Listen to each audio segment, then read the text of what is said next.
Auto sector बहुत ज़्यादा ज़ब्बो-हाली की जानिब गामज़न है। हम देख रहे हैं कि auto sector large manufacturing scales में यानी बड़ी सनतों में बड़ा अहम सेक्टर है। लेकिन कई सालों से गाड़ियाँ फ़रोख्त नहीं हो रही, प्राइसेस के मसाइल थे, फिर ऑब्वियसली स्टील महँगा हुआ, उसके बाद फिर डिमांड एंड सप्लाई के इश्यूज़ आए। तो ये सारे प्रॉब्लम्स और सारे इश्यूज़ जो हैं वो ऑटो सेक्टर को बहुत हद तक डैमेज कर गए। लेकिन दिसंबर 2023 में ऑटो सेक्टर के नंबर्स इंक्रीज़ हुए, थोड़े बेहतर हुए।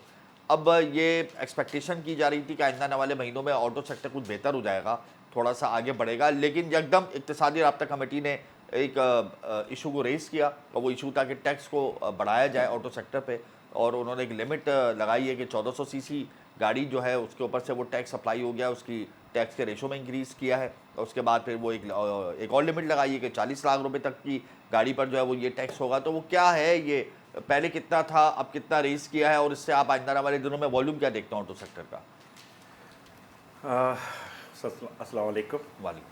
देखिए, पहले तो सूरत हाल ये है कि अगर इंडस्ट्री को हम रिव्यू करें तो 2023 इंडस्ट्री का अच्छा सालों में से नहीं है, क्योंकि इस साल में आप अगर कार की प्रोडक्शन देखते हैं तो 66-67,000 पूरे साल जनवरी 2023 से दिसंबर 2023 के दरमियान रही।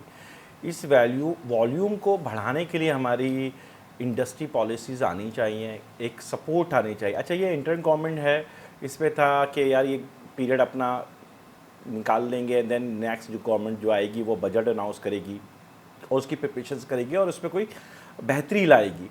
ये चलते चलते जो आखिर में इन्होंने ये अपनी इंडियन गवर्नमेंट ने डिसीजन लिया है ईसीसी में, अभी ज़ाहिर है ये प्रोसेस में है, ये प्रोसेस से गुजरेगा एंड कैबिनेट की अप्रूवल होगी एंड देन ये नोटिफिकेशंस पाएगा। अभी एक टाइम है, इस टाइम में हमें ये देखना चाहिए कि इंडस्ट्री को कैसे बढ़ाएं।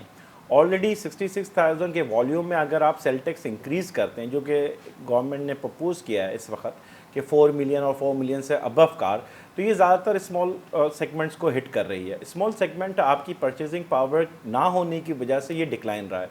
इंटरेस्ट रेट आपका मज़ीद इस वक्त बढ़ा हुआ है, उसमें ज़ाहिर है इस सेल की परचेज नहीं हो पा रही। तो ये ऑलरेडी एक सेगमेंट है जो कि एक मांग रहा है आपसे अटेंशन। उसमें अगर आप मज़ीद सेल टैक्स इंक्रीज़ करेंगे तो लामाला ये पास ऑन होगा एक कंज्यूमर पे। तो कंज्यूमर मज़ीद 2.5 से 4 लाख 5 लाख का रेंज आता है एज़ पर जो भी प्राइसेस होती है, तो वो बर्डन पास आउट कर रहे हैं आप कस्टमर पे, कंज्यूमर पे। तो कंज्यूमर की तो कमर वैसे ही टूटी हुई है। ऐसी सूरत हाल में इस तरह की पॉलिसी इंडस्ट्रीज़ के लिए कोई मुस्बत किरदार अदा नहीं करेगी। अच्छा, गवर्नमेंट का जो ऑब्जेक्टिव है कि हमें रेवेन्यू चाहिए, तो रेवेन्यू को गेन करने के लिए मैं ये समझता हूँ कि हमें एक बैठ के एक गवर्नमेंट को, इंडस्ट्रीज़ के की प्लेयर्स को बैठ के एक स्ट्रैटेजी बनानी चाहिए कि कैसे हम अपनी वॉल्यूम भी इंक्रीज़ करें और रेवेन्यू भी जनरेट करके दें।